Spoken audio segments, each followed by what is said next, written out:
Hi friends, I'm going to show you guys how I get this super snatched look. It's kind of been my go-to lately. If this is your first time with me, welcome. My name is Yoseline. I'm super excited to have you here today. We are going to be using some new products today, so we'll see how that goes. And again, definitely check the description and that is going to tell you everything I use. Okay, let's get into it. I've already prepped my skin, did a little bit of the Bobbi Brown primer, and we're going to be using the Westman Atelier. I think it's the lit up glow stick to highlight our face. I really love to put this under the foundation. I feel like it just really gives you that glow from within. This KVD foundation brush, my absolute favorite. I really cannot find one that I like better.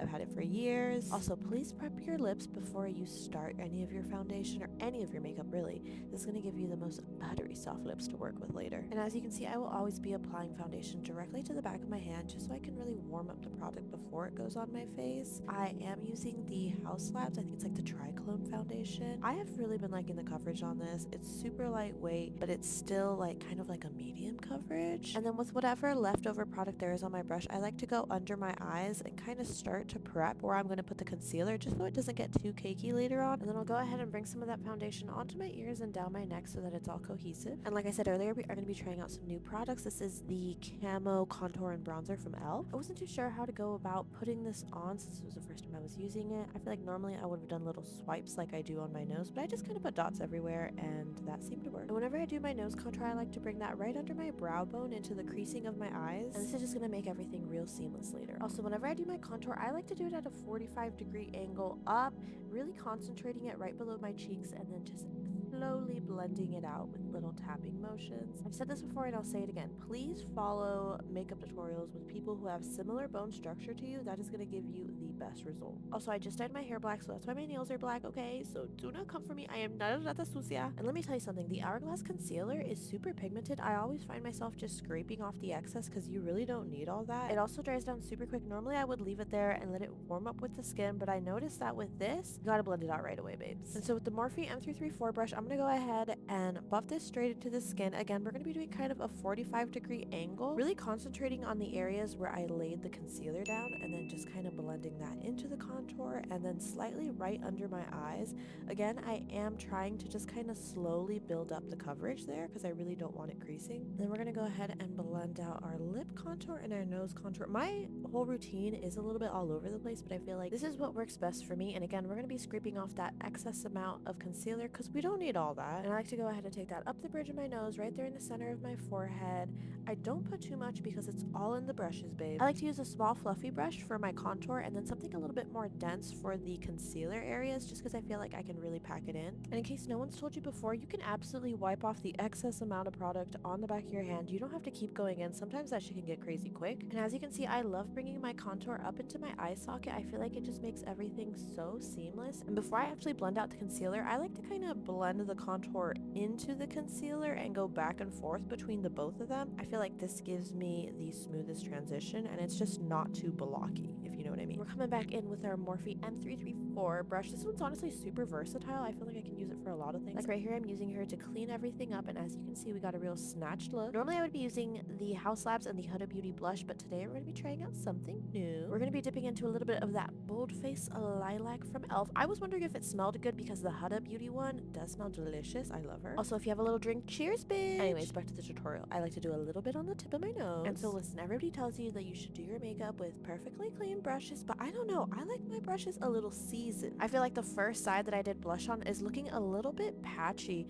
but then once I go into the second side over here, since there's already a little bit of product on the brush, I feel like it just blends a lot more seamless. And listen, I've used e.l.f. blushes before in the past and I've really liked them, so I don't know, just something about this time it was not working. I honestly think it was just because the brush was completely clean and it was just soaking everything up. So I think next time if I'm trying out a new product, I would just put it on the back of my hand and load up the brush there. Also really quick, this is the Morphe E48 brush for the blush. I've used this for contour, I've used this for all kinds of shit, so again, super versatile. We're onto my favorite part. This is actually the only reason that I started doing my face before my eyes, just so that I could sculpt it out first. I do kind of like a little butterfly effect, if you will. And before that dries down, we're gonna go ahead and get our powder puff all ready with the Huda Beauty. Okay, hold on, wait, I have some shit to talk here.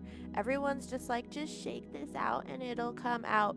This does not come out. I hate the container that they have this in. Look at how I'm aggressively shaking that shit. Oh, would you look at that? There's nothing. Yeah, there's nothing. But then if you give her a little tappy tap, she comes out just fine. Anyways, load up our powder puff, set her aside, have it ready for when we're done blending everything out. And this is where the magic really starts to happen. As you can see, that cut crease is really starting to come through now. And then I'll go ahead and blend out the concealer all over my lids and then work my way down under my eyes. Also, I just like to do one eye at a time to ensure there's a minimal creasing. There already is just like natural creasing on my under eyes because I'm a sleepy girl, but I feel like this really helps. And so we'll go ahead and repeat the same process on the other eye. And really what our main focus is here is blending out those edges and then slowly just kind of diffusing the rest of the concealer that we have both on the lid and the under eye. After we're done blending it out with the bigger brush, I'm going to go back in with a smaller concealer brush and just make sure that we get all up in those crevices and there's just not a shit ton of product everywhere. And then with our powder puff, we're mainly going to be focusing on the center area. And then with a big juicy fluffy brush, I like to go ahead and just powder the rest of my face. I don't like to put too much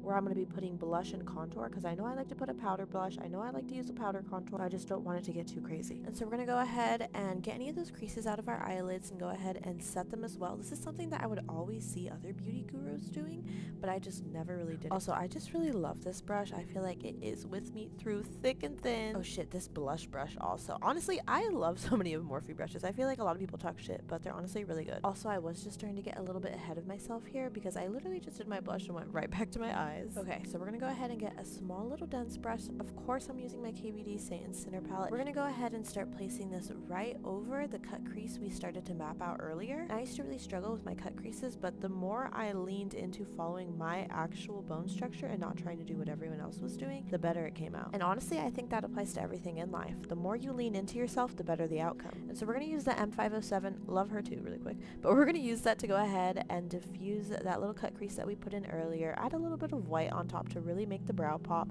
And then we got some vintage, this is that vintage elf brush. We're gonna use that to go ahead and carve out our cut crease a little bit more. I used to go in with a concealer and make sure it was super sharp, but I like to do a little bit more subtle now. And once again, after we've created our nice little base, we're gonna go ahead with a slightly darker, still very cool toned color and go right at the very bottom of the crease to really give it that dimension that we're looking for. And once again, we're gonna go back and forth between our brushes just so we can get a perfect seamless blend. And I'll kind of go in there and kind of bring the shadow up into my brow too. Also, really quick side note, remember when Stila was the only one that had like kind of like that liquid metallic shadow? And I could be wrong, but I think it was like in the same type of packaging. Anyways, Uvia's Place has one and I really love this one. I feel like it gives me kind of mermaid vibes. And if you've been here before, you know I love me some Danessa Myricks. Oh my god, these pigments are so gorgeous. Unfortunately, this product is discontinued. I need her to bring it back. Also, this is a little tip for the girlies whenever you're taking a picture or a video of your makeup. Use that low lighting. Take advantage of that. Like, look at how gorgeous this looks compared to that regular lighting. And so for our lower lash line, we're going to slowly start building up that dimension by going in very lightly with the same colors we used on our lid. And then I've been liking to just flick this out lately and kind of create like a little wing. And again, I'm just following the natural curve of my eye and flicking it straight out. And then we're just buffing that out with the M507 to give a nice diffuse look. And also, I don't know why everybody hates these fan brushes for highlight. I think they work perfect. I honestly think it's just you guys that are the problem. No, but for real, I think these are the best. I think they apply the perfect amount of product, not too much, not too little. Also, is my Physicians Formula Butter Bronzer struggling? Yes. Do I care? No. She works perfectly fine for me. And that's all that matters. And so when it comes to setting spray, I feel like I'm still trying to find one that I love, love, love. One thing that will always be true, I will make it rain when it comes to setting spray. I need that to melt my makeup into my skin. Also, another side note, I went into Ulta one day and they did not have my typical little eyeliner, so I got this H2O one. I don't like her for my eyes, but I like her for my little beauty marks. They will stay put no matter what. Also, I don't know why I put so much effort into my lashes this day because I was gonna put fake lashes on anyways, but I like to curl it at the base, the middle, and the end just to get a nice little curve, put some mascara on, but again, only at the base. And so lately I've been using this double extend mascara, but on my brows, and I've been putting the white on ever so lightly and then slowly brushing them through. This is just gonna give them a little bit more of that like freshly bleached look. And I don't know why, I just like to let like the first layer of mascara dry and then I'll end up going in and doing like the tips. And then the bottom lashes, I just put like a million layers on that. I like my lashes extra clumpy. And so we're gonna get the best white eyeshadow in the world, which is Taco from Sugar Pill, and we're gonna pop that right there in the inner corner, and that's just gonna really open our eyes and make them appear a little bit bigger. So I went ahead and took off these little stickies from the lashes, gave them a little twirly whirly, made sure they were flexible, cut the ends off just a little because I want these to fit my eye shape perfectly. And so once the lash glue is applied, side, we're gonna go ahead and give them a little twirly whirly, bend those lashes so as the glue is drying, they are a little bit more flexible and they adhere to your eyes better. You want them to be able to bend with your eyes as you're moving them around and not just be sticking out all crazy all over the place. Also, really quick, I'm blowing them with my mouth. I know that sounded crazy, but I'm blowing on the lashes with my mouth because these are for me. If you're doing client work, never do that. You're gonna get a little bit of spit on there, and that is just not sanitary. And in case you missed it, this is the BFF Cream Gel Liner from ColourPop. And then I'm not sure if you can tell, but I went ahead and flicked that out in the outer corners right where I did that shadow liner, and that's just gonna help elongate our eyes ever so slightly. And we're getting right there close to the finishing line. We're gonna line our lips with any dark brown you have. I believe this is Chestnut from MAC. And you know what, guys? I'm not sure if I've said this before, but I used to really hate my Cupid's bow, but I love it so much. I feel like I really grew to love it in my 20s, and I over accentuate the fuck out of it now. Hell yeah. Like, once again, when you lean into yourself, it just works out so much better. And we're gonna go ahead in with Anywhere Caffeine and just kind of buff that into the center, blend out those sides with it so it's not too hard. And we're gonna go ahead and pop in London from NYX Soft Matte Lip Cream in the center just to give us a nice little gradient effect. And since it's summer, I need me a gloss. I need me a little bit of hydration. This one from Flower Nose is honestly very gorgeous, and I just love the shade. I feel like it's perfect for me. And before I forget, make sure you add a little bit of mascara right at the base of your lashes just so that they can blend in a little bit more with your fake lashes. And then boom, you're done. Beautiful, gorgeous, fantastic, amazing. Who is she? Well, she's amazing. She's Jocelyn. Anyways, thank you guys for coming along on this ride with me. Hopefully you learned something, and I will see you guys later. Love you, bye!